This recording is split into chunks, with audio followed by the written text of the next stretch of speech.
Um, I just realised that Amber Rudd, who used to be the Home Secretary, she quit recently, and here's a video with quite an interesting totalitarian tiptoe of how she went from viewers of online terrorist material face 15 years in jail.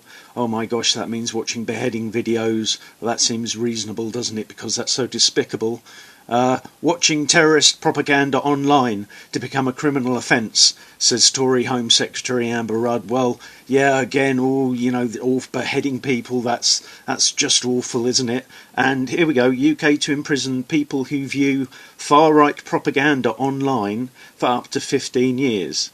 Well, I'm watching this on a video by a guy called the Iconoclast, who is described as far-right.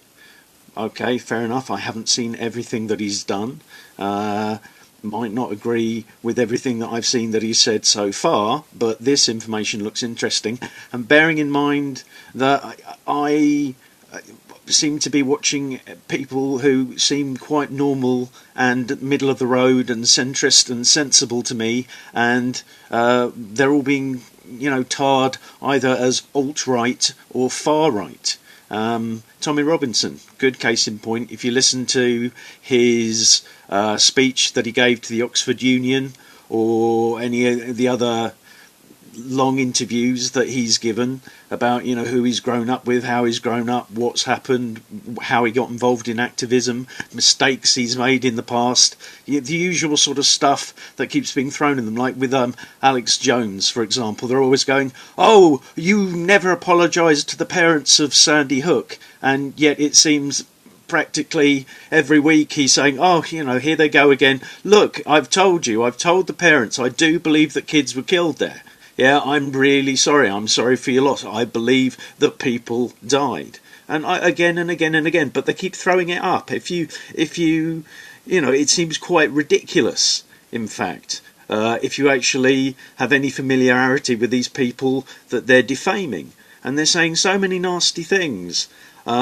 I thought Tommy Robinson, this particular Stephen Yaxley Lennon, and to be honest, I could think you would look for another name.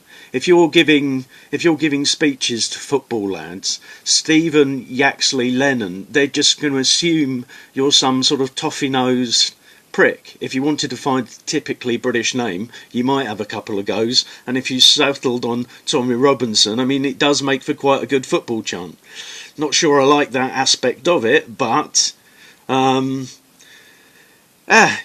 is what it is. But anyway, so I'm concerned that everything that I seem to find reasonable and normal, even pointing out that a part of a particular faith that is probably not approved of by the main body of that faith, in the same way that Christians go, oh no, those Westboro chapter, my thing's gone off, excuse me, Westboro Baptist Church, they don't represent Christians, they don't represent white people, they don't represent me, they're completely dreadful. So in the same way, it's very difficult though, if the problem is that, somebody writing something that the Sufis found and I thought, oh, this all sounds delightful. Yes, this is nice, and and they make something sort of a bit esoteric and wonderful out of what seem to be some fabulous things written down.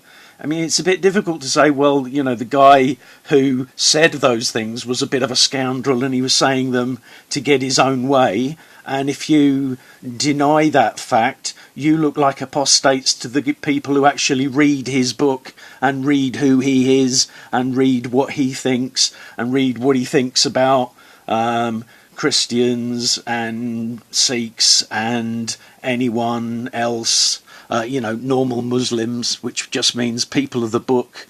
So that kind of means that's, part of the whole Judeo-Christian thing. For God's sake, we're all supposed to be on the same page. Anyway, my screen's gone off. I've got to go to work, and I'm going to stop talking now. But yeah, I'm a bit concerned. I don't want to go to prison for 15 years. That seems rather wasteful, when we could be making the world a much better place. Anyway, love to you all. Bye.